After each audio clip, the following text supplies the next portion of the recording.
Colditz Castle, Saxony, November 1943. A thin fog clings to courtyard stones like breath made solid. The floodlights sweep once across the inner yard, catching two silhouettes in motion. Boots strike the cobbles with measured rhythm. German-issue boots, polished to mirror the precision of the uniforms above them. Under the archway, a sentry stamps his feet against the cold. One of the men, tall, angular, carrying a folder of travel papers, raises his arm in a crisp salute. The guard's torch lingers on the insignia stitched to his sleeve. Perfect. Not a thread out of place. A nod, a muttered greeting in practiced German, and the beam moves on. Inside, hearts pound louder than the distant bells of the town below. Every button, every stitch, every forged stamp has been months in the making. Beneath those flawless tunics, the men are prisoners of war, Allied officers held in Oflag 4C, the fortress the Germans called escape-proof. The gate creaks open.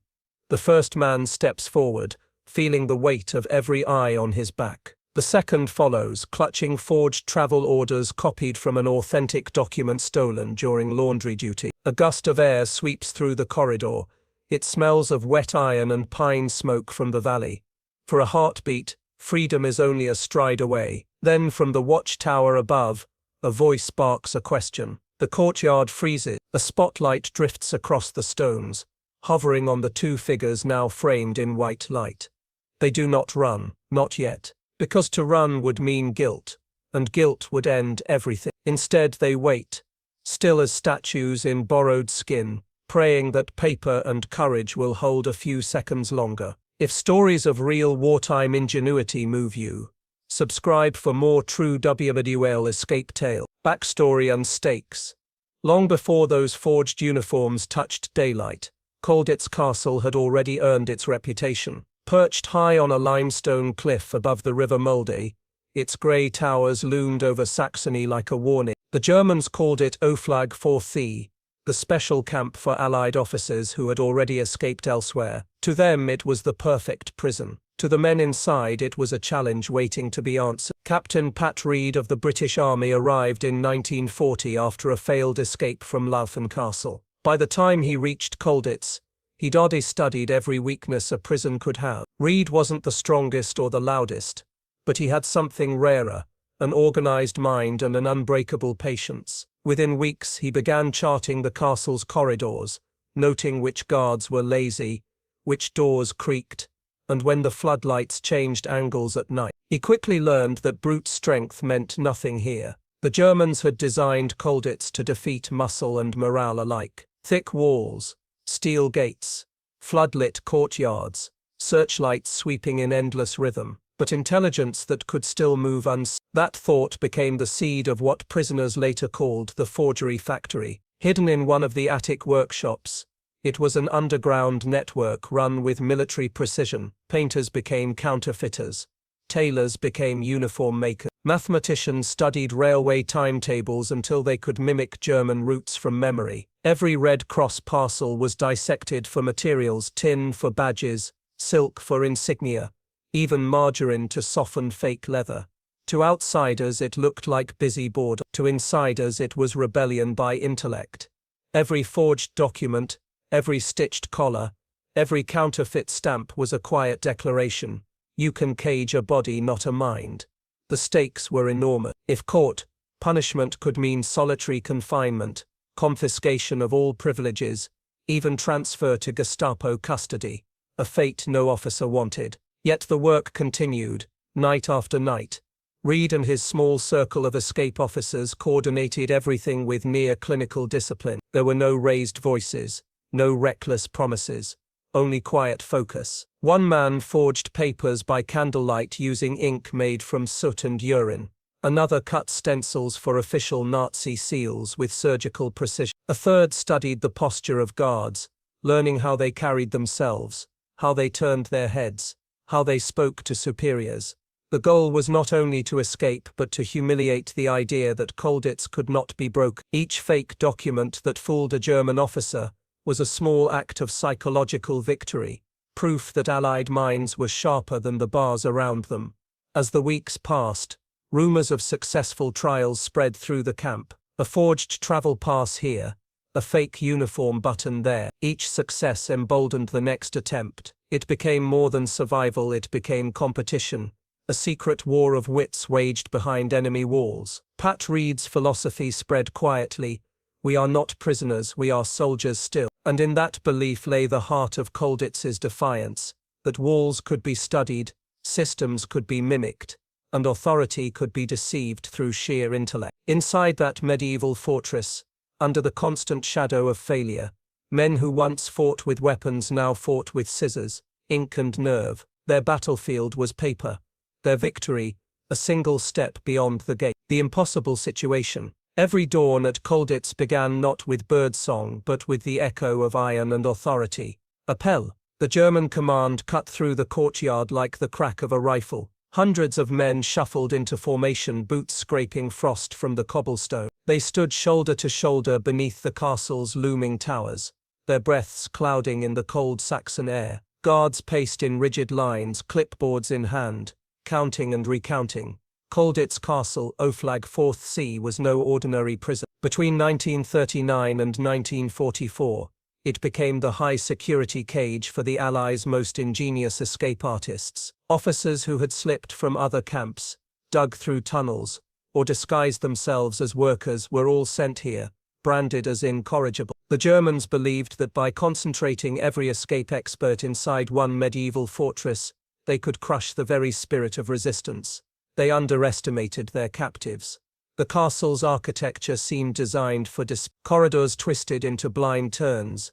Barred windows offered views of freedom too far to reach. The walls were so thick that whispers died before reaching the next room. Floodlights swept across the courtyard from dusk till dawn. Watchtowers crowned each corner, rifles gleaming even under moonlight. Every sound, the scrape of a chair, the closing of a drawer, carried the risk of suspicion. Inside, time warped. Days blurred into weeks, and weeks into seasons.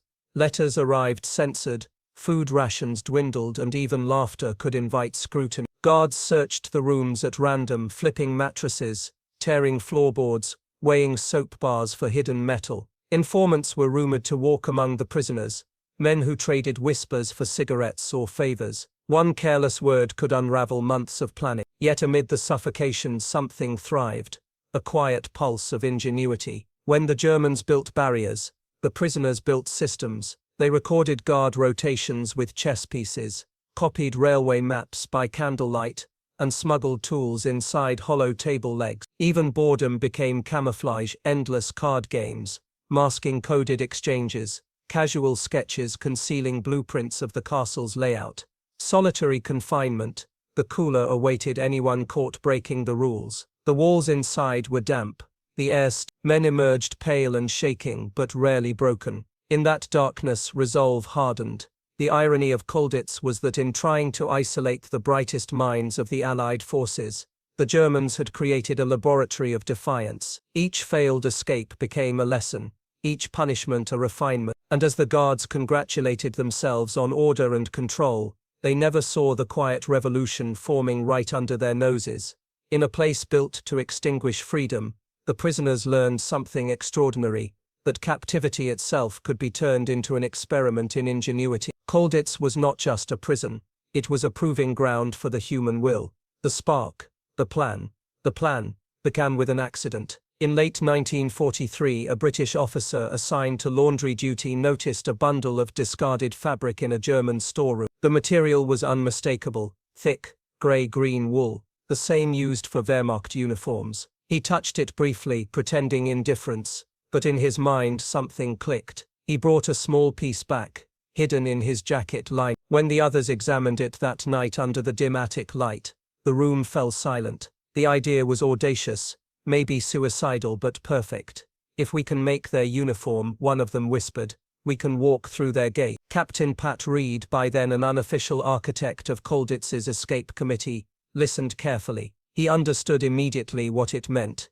Every past attempt, tunnels, ropes, forged papers, relied on stealth. But this was deception through confidence. To walk out dressed as the enemy required precision, courage, and an understanding of detail that bordered on obsession. A team was assembled, tailors, artists, and forgers, each a specialist in his own field. The attic, dusty and half-forgotten, became their new headquarters. The smell of damp wood and lamp oil hung in the air as they began their work. Using the silk linings of Red Cross parcels, they replicated insignia, shoe polish, darkened threadbare fabric to match the German shade of field grey. Old tins were flattened into belt buckles. Buttons were carved from soap and painted with graphite. Every item that entered the castle had a second purpose. Tin cans became stamping plates. The wax from candles sealed forged passes. Even the cardboard from cigarette boxes was pressed into officer collars. The sound of sewing needles replaced that of gunfire. Quiet, relentless, and just as dangerous. At night, men rehearsed in front of mirrors cracked from age. They practiced salutes, postures, and accents. The transformation was astonishing. Under the flicker of the attic lamp, a British officer stood where a German once would have, shoulders straight, eyes forward, command in his stance.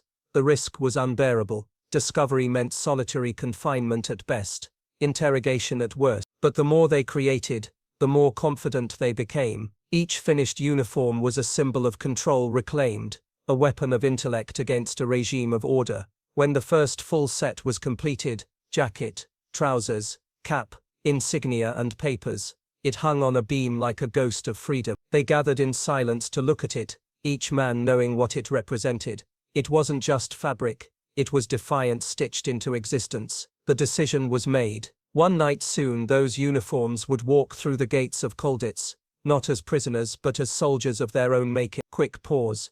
If stories of courage through intellect inspire you, subscribe for more true WWII escape tales. Preparation and tension build up. They turned ordinary scarcity into a covert industry. The attic workshop smelled of dust, lamp oil and the faint metallic tang of improvised dye vats. Under beams scarred by years of cold, the men built a factory of illusion: scissors, needles, thimbles, a stolen hand-crank sewing machine cobbled back to life with wire and stubborn hope. Every tool had a history of concealment, hidden in false bottoms, swapped inside charity parcels, or hollowed into chess pieces. What couldn't be stolen was remade: buttons cut from soap, buckles hammered from flattened tin, and lettering etched with sharpened nails. They began by learning the enemy's grammar. Tailors examined the weave of the wool, tracing warp and weft with calloused fingers until the fabric's language was understood. Artists copied insignia with microscopes of the mind: the precise curve of an eagle's wing, the spacing of piping on a collar, the texture of a rank braid. An ex-prentice who had worked in London's tailoring district taught several men how to clip a cuff so it fell exactly like a German officer's. A former tape-setter practiced Nazi seals until his hand could reproduce the serrated edges by touch. Materials came from anywhere. Silk linings from Red Cross parcels were unpicked to yield ribbon and piping. The glue from condensed milk tins was repurposed to fasten miniature emblems. Old newspapers supplied patterns. Soap and lamp soot mixed with a little water made rudimentary black ink for stamped signatures. Even food issue margarine was used to soften leather substitutes for belts. Nothing was wasted. Everything was repurposed into better lies. Paperwork required a different craft. Men who had worked in municipal offices, clerks and bank clerks among the prisoners, compared the Gestapo's bureaucratic handwriting with cautiously memorized samples. They measured margins, counted official stamps, and learned the ritual of a German form where a date was placed, how a signature slanted, what an issuing stamp looked like after it had been pressed and repressed. Ausweisers and travel orders were painstakingly copied by candlelight on the thinnest paper they could scrape from cigarette packets and ration tags. To increase authenticity, stamps were impressed using carved linoleum and flattened bottlenecks. Fittings were the most dangerous theatre. Midnight became the hour of trial. 2 men would slip into a completed uniform in the attic, while others stood guard at the trap door listening for the shuffle of a patrol or the creak of a floorboard giving way. They practiced salutes until they were mechanically true, rehearsed clipped German phrases until accents fell away, and learned to move with the deliberate stiffness an officer used to hide fatigue. A misjudge of gait or the wrong inflection could undo months of work. Suspense lived in small things: a frayed thread pulled loose, a button whose coating reflected the wrong light, a paper fold that creased in the wrong place. Any of these could be a betrayal. Twice guards happened to pass beneath the attic just as a fitting began. The men froze in borrowed cloth, breath held beneath the rafters, while the soles of the guards' boots scraped on the flagstones below. On one of those nights a dog barked and a light swung across the yard. The test uniforms remained on the hangers, the men silent as shadows until the house returned to its habitual surveillance. Their work had another ingredient that no tool could provide: psychological rehearsal. The forgers taught would-be impersonators to think like officers, to carry themselves with the small impositions of command, to allow a measured impatience to show when questioned, to step with the economy of someone used to order. Confidence, they discovered, was the last and most fragile material of all. The Pat Reid and others kept careful logs of successes and failures in private code. Memoirs and camp records later confirmed the scale and method of this activity, that prisoners in Oflag 4C used workshops and clandestine crafts to produce disguises and forged papers as part of organized escape effort. What began as scavenging had become an industry of audacity. Every stitch, every stamp, every practiced salute brought them a breath closer to the gate. The escape attempt, night had a sound in Colditz, not silence but an expectant hush, as if the stone itself was leaning forward to listen. On the evening they chose, the fog lay shallow and the moon a pale coin behind cloud. Routine had been manufactured for weeks, a guard rotation observed and recorded, a light cycle memorized, and a transport schedule that left a narrow window where the outer sentries relaxed their vigilance for a handful of minutes. 2 men put on the uniforms with the same ritual care they had given everything, shirt tucked with exactness, cap angled just so. The first breathed in and tasted the attic's dust on the collar, then forced himself to imagine the smell of a German office, the faint pipe tobacco of an administrative officer. The second ran his hand over the sewn insignia, feeling the raised stitching as proof of 100 nights' labor. They did not speak much. Words make movement awkward. They let the costume do the talking. Their route through the castle was rehearsed in silence. They moved like actors following stage marks, stepping only where the stone had been counted and the shadows had been tested. The inner corridors stank of old fires and the faint sourness of long-stored provisions. The air outside was a colder, sharper world of frost and lantern breath. At each checkpoint the moment of decision compressed into an instant. A greeting returned with the correct inflection, a folder produced with authority, a casual scan of the papers that had been folded and refolded until the creases matched official practice. Inside the sentry's beam they became literal illusions. Footsteps replaced the roar of imagination, boots scraped stone, breath fogged the dark. The first guard glanced at the cap beneath the lamp, and trained to obey uniforms more than faces returned the salute without delay. Small mercies, an answered name, a nod, were iron chains loosening one link at a time. Tension settled like a second skin. Each heartbeat felt loud enough for a guard 100 yards away to hear. The men reminded themselves not with words but with posture of the histories they were invoking, the language of command and complacency. One must look natural in supposed authority, the other must carry the papers with the confident slowness of a man accustomed to bureaucracy. They rehearsed the gestures of impatience and were prepared to ask terse questions when needed. Such controlled irritation was often enough to dissuade further inspection. Then a detail threatened everything. An unexpected patrol, their kettle drummer of fear, rounded the corner sooner than rehearsed. For an instant time narrowed and the attic's hours of stitching seemed to hang in the balance. The lead man inhaled, set his jaw and stepped forward with the precise, unhurried gait they had practiced so often. The patrol's eyes flicked over the uniform, paused on the paperwork and then, crucially, glanced away. The moment cracked like ice and outside the gate, the world had been reduced to 3 things: the grind of a boot, the whisper of fabric, and the metal rasp of the gate's mechanism. A sentry barked a question. The first man answered in clipped German, his voice steady through the cold. The second folded the papers with the practiced hand of a clerk. A salutation exchanged, the gate began to turn. They walked through as if walking into duty. The courtyard's lamps threw long shadows that swallowed their heels. From the towers came brief rustlings, the watchful movement of men doing their rounds, and a dog barked in the distance, chasing its own small certainties. Their lungs burned, their palms were damp inside gloves. but their faces were masks of officerly indifference. For a few steps they felt the fragile triumph of success.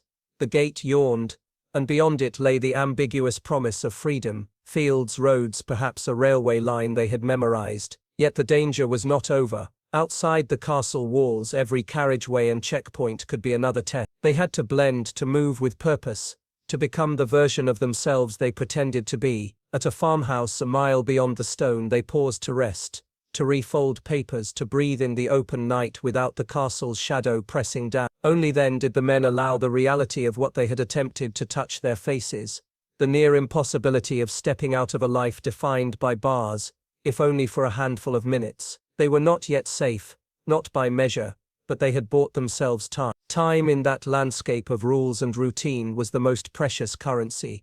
Records and memoirs from OFLAG 4C attest to disguise operations and forged documents being used in planned escape attempts, and the Colditz story includes a number of such deceptive expeditions. Whatever this night's final outcome, whether they vanished into the countryside or were later recaptured, the attempt itself was a test of a new weapon, the confidence of a man who could make the world see him as something he was not. In Colditz, where walls were iron and vigilance absolute, imagination had become the sharpest tool the prisoners possessed. Crisis point near failure. They had almost reached the outer gate when the illusion began to tremble. The guard in the sentry hut was younger than most, his uniform still too new, his eyes too quick. He took the papers with a little too much curiosity, not the lazy glance of routine, but the careful scrutiny of someone eager to prove himself. The lamplight glinted off the ink. One signature drawn by hand from memory seemed a shade too thin. The forger had copied it dozens of times,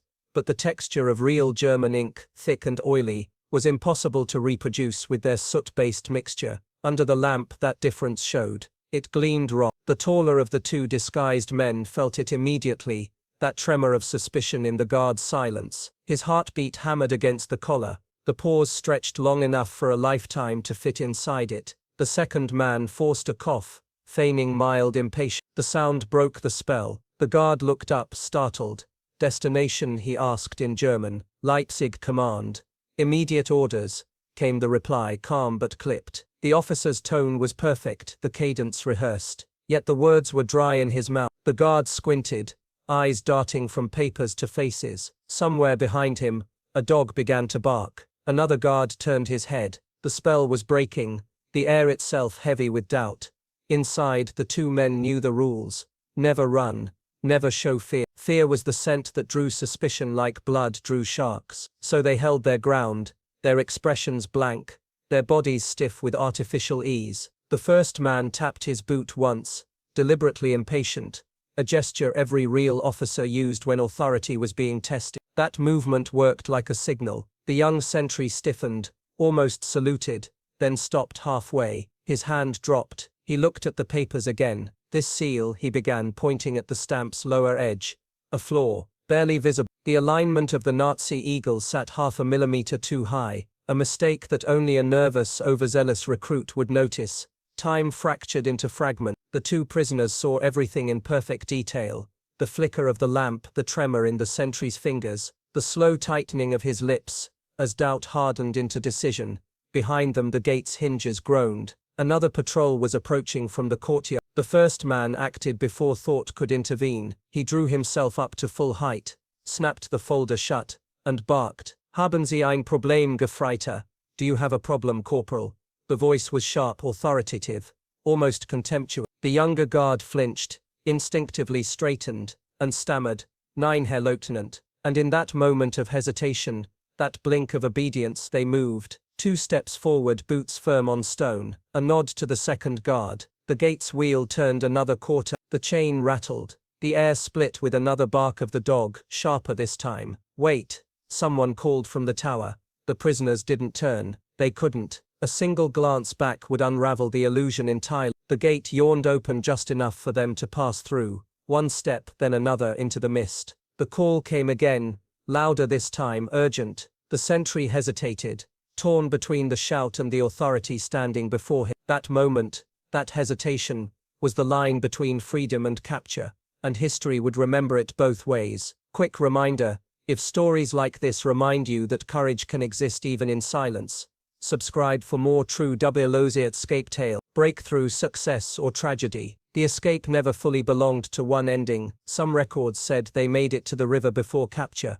others that they reached the railway yard at Leipzig before their luck fractured. In truth, even the Colditz files leave the conclusion half in shadow, but what survived was the legend of the craft itself. Within hours the alarm had spread through Oflag 4C. The guards conducted roll call after roll call, counting and recounting every name. The missing men's rooms were stripped bare, their bedsheets shaken, their lockers pried open. In one trunk hidden beneath a false bottom, an unfinished armband was found, its stitching so precise that even the German officers kept it as evidence of remarkable workmanship. The search parties found footprints in the frost near the main gate, 2 sets leading downhill before vanishing into the forest's edge. Somewhere between the castle and the first checkpoint, the trail ended. No one knew whether they were captured or killed, but inside Colditz, it didn't matter. What mattered was that they had walked out. For weeks afterward, the prisoners replayed the story in whispers, not with despair, but with admiration. It wasn't failure they saw, it was proof that the system could be deceived, that intellect could slip past vigilance. Captain Pat Reid, in later accounts, wrote that the forgery ring refined its craft even further after that night. Every lesson learned, the thickness of ink, the spacing of stamps, the texture of thread, became part of a growing science. What had started as guesswork evolved into art. Among those who carried that torch were men like Lieutenant Mike Sinclair, whose persistence in disguise operations and counterfeit passes helped shape later escape tactics across Europe. Techniques developed in Colditz, uniform replication, precision forgeries, and material camouflage would feed directly into projects like the Colditz glider team, who later engineered a working aircraft from bedsheets and floorboards in that same attic. The lineage of ingenuity traced back to those first forged uniforms, and to the men who dared to test them.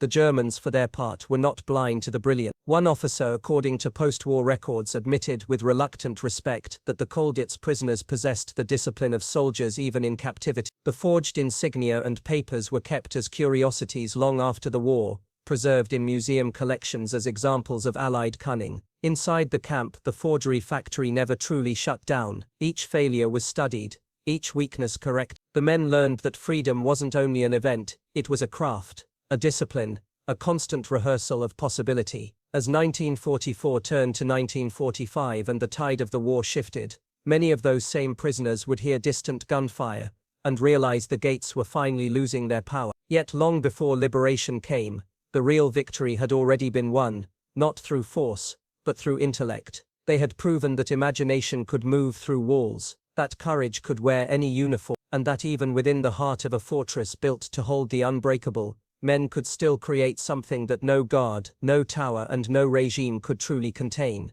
the design of freedom itself. Aftermath and historical context. When the echoes of the escape faded, Colditz returned to its rigid pattern, the clang of morning roll calls, the shuffle of boots on cobblestones, and the low murmur of counted names. Yet beneath that surface of routine, something fundamental had shifted. The prisoners knew it, the guards sensed it. The fortress that once claimed to be unbreakable now carried a quiet tremor of uncertainty. The escape attempt, whatever its precise outcome, had done what no weapon could. It had cracked the illusion of total control. The men inside Oflag 4C had proved that intellect could bend the rules of captivity. Their handiwork, the forged papers, the hand-stitched uniforms, the perfectly mimicked insignia, had turned defiance into an art form. Within the camp's hidden workshops, the process never truly stopped. Every discovery became instruction, every setback a new calculation. Tailors refined stitching methods, artists adjusted the hue of improvised dyes,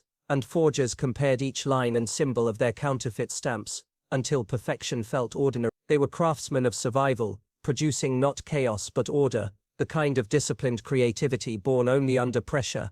The Germans intensified their inspections afterward. Patrols were doubled, parcels searched, rooms torn apart. Yet even then the prisoners adapted. They developed subtler codes, quieter hiding places, and deeper trust within their networks. In a paradoxical way, the stricter the rules became, the sharper their innovation grew. Colditz had turned into a contest of patience, intelligence against vigilance, silence against suspicion. Among the prisoners, the operation became more than a means of escape. It was a shared enterprise of hope. Every forged seal or button was a reminder that thought still had power. For men stripped of authority, creation itself became command, a way to affirm that they were not merely surviving but resisting.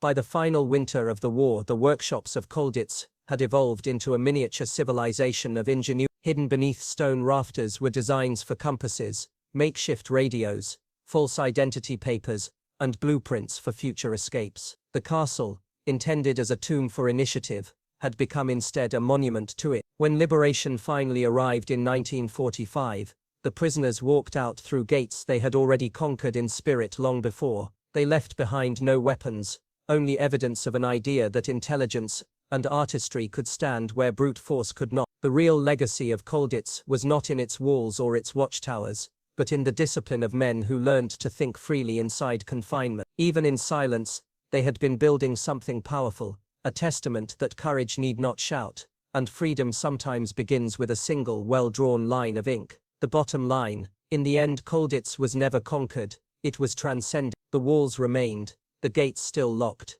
the guards still watching, but their power had already eroded the moment two men dared to wear the uniform of their captors. What they built in secret, with ink, cloth, and nerve, was more than an escape attempt. It was a declaration that the mind, once awakened to freedom, cannot be restrained. In a castle built to contain them, they proved that imagination itself could not be confined. Subscribe for more true WWII stories of courage, ingenuity, and freedom against all odds.